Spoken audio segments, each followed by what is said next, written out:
Estudo do livro de Enoque, capítulos 51 e 52. O capítulo 51 diz assim: Depois desse tempo, no lugar onde eu havia visto toda a visão secreta, fui arrebatado em um redemoinho de vento e transportado para o oeste. Lá meus olhos viram os segredos do céu e tudo que existe na terra.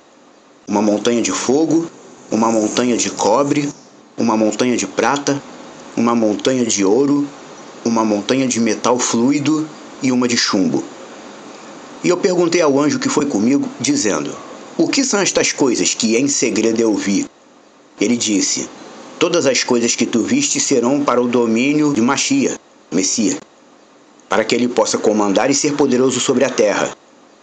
E aquele anjo de paz me respondeu dizendo: Espera um pouco de tempo e entenderás, e cada coisa secreta te será revelada, o que o Senhor dos Espíritos tem decretado. Aquelas montanhas que tu viste, a montanha de ferro, a montanha de cobre, a montanha de prata, a montanha de ouro, de metal fluido e de chumbo, todas estas na presença do eleito serão como favo de mel diante do fogo, e como água descendo de cima sobre estas montanhas, e ficarão debilitadas aos pés dele.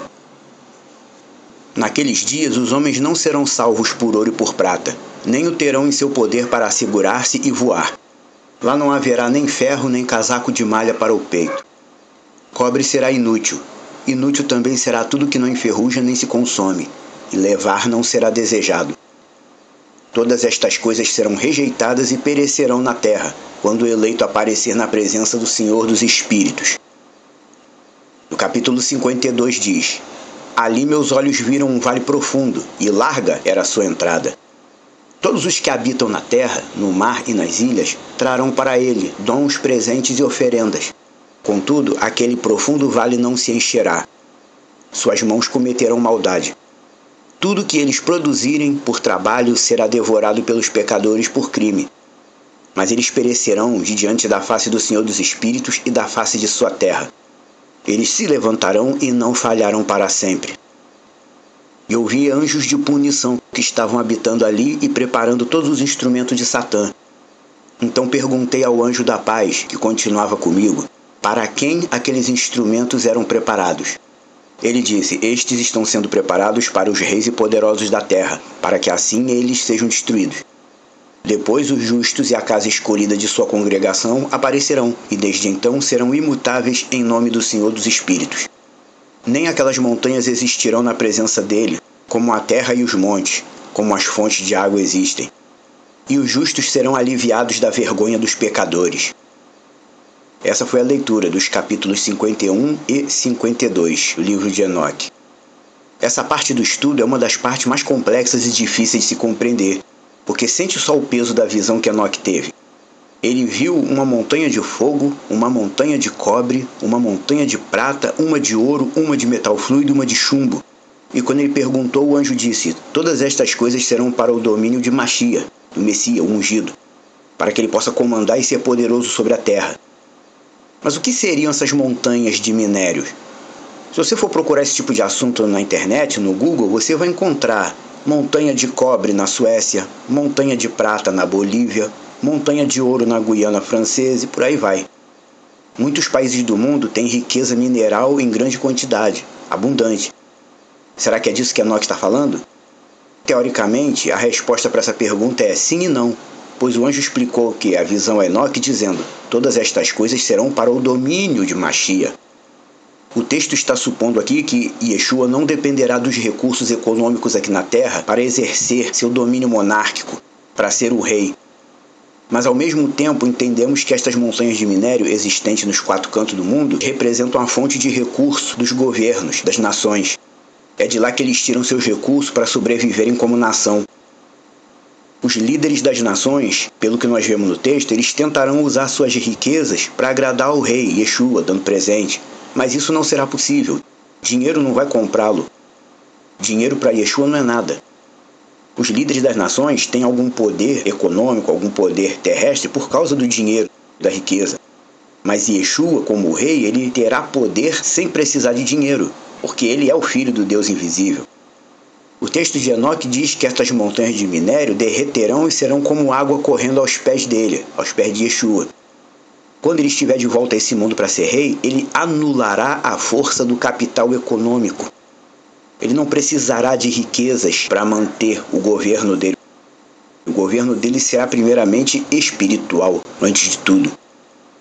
Hoje em dia, nos círculos religiosos do judaísmo, se debate muito sobre o templo futuro.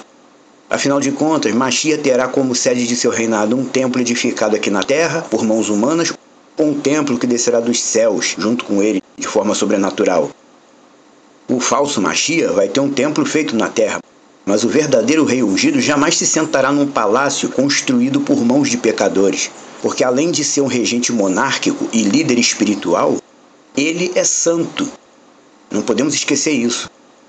Nos dias do Yeshua, rei de Jerusalém, todas as riquezas minerais e econômicas do mundo estarão sujeitas a ele, e os líderes das outras nações terão que vir trazer a ele tributos econômicos, em reconhecimento à condição dele de rei mundial. Um detalhe, isso não fará deles pessoas salvas ou aceitas por Deus. Será um dever deles. Sendo rei, Yeshua terá um palácio, obviamente. Seu palácio será aquele que esteve nos céus esse tempo todo, aquele que Deus mandou Moisés copiar o modelo. Como diz em Hebreus 8:5, faça todas as coisas de acordo com o modelo que eu te descrevi. Tudo que foi construído no deserto foi construído de acordo com uma descrição que Deus deu de tudo que já existe no mundo celestial. Você vê que quando você lê Levítico, aquelas palavras que falam sobre isso, Deus dá muitos detalhes. Em Êxodo, Levítico, Deus dá muitos detalhes a respeito das construções e das coisas, dos detalhes do Mishkan. Por que Deus dá tanto detalhe? Porque tudo tinha que ser feito na terra, naquela época, de acordo com o modelo do que já existe no mundo espiritual. Tudo que foi feito no deserto foi edificado de acordo com o modelo que já existia nos céus. O capítulo 51 está então mostrando o quê? O início do estabelecimento da monarquia messiânica em Israel. De Israel para o mundo. Cada país continuará tendo seu próprio líder, mas Yeshua será o rei do mundo. E todos os líderes estarão submetidos a ele, à monarquia dele. Já o capítulo 52 faz um breve resumo da situação do destino das nações pecadoras. Eles trarão tributos econômicos a Yeshua e, enquanto isso, instrumentos de punição estarão sendo preparados para eles. Gradativamente, as riquezas das nações irão diminuir e, por fim, eles receberão aquilo que merecem. Serão extirpados de diante de Deus e de seu ungido, Mashiach, Yeshua, como paga de suas más obras.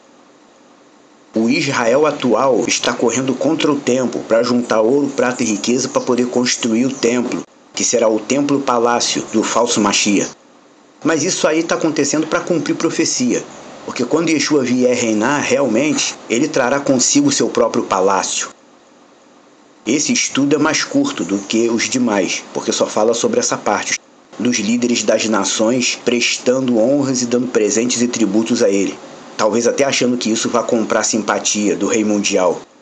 Mas que no fim das contas eles vão pagar por todas as suas más obras. Eles trarão riquezas, mas ao mesmo tempo receberão toda a punição a que têm direito. O próximo estudo falará sobre o julgamento dos anjos pecadores, associando esse fato a tudo que ocorreu nos dias do dilúvio. Então, até o próximo estudo.